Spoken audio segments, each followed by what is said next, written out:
د الله د پیغمبر فرمان دی چې څوک د فرض مانځه نه وروستو لس ځلې سبحان الله ووایي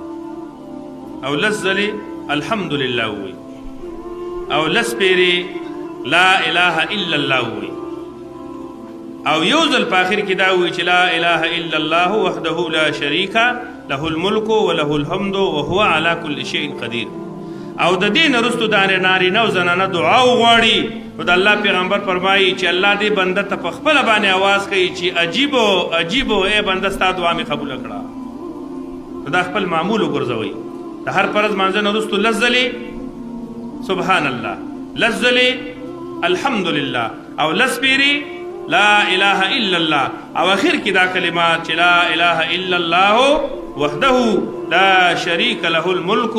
وله الحمد وهو على كل شيء قدير دا کلمات اولولا د دې نه وروستو درود شریف وایه او بیا د الله دربار کې دعا کوه بیا د خپلو دعاګانو ته ګوره